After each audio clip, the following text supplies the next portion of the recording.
এখন পুরো ইন্টারনেট এই পেঙ্গুইনের কাছ থেকে মোটিভেশন নিচ্ছে। আসলে এই ভাইরাল ভিডিওটা 2007 সালে মুক্তিপ্রাপ্ত বিখ্যাত জার্মান চলচ্চিত্র নির্মাতা ভার্নার হার্টজের তৈরি documentary encounters at the end of the world এর একটি অংশ।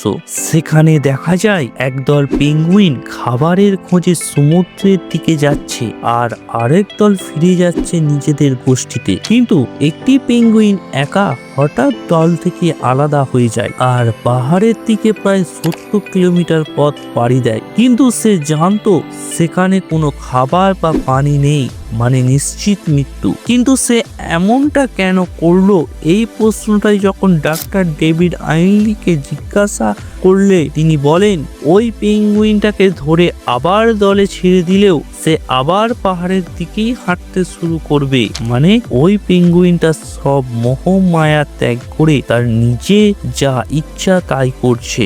এটাই বর্তমানে সবাইকে মোটিভেট করছে।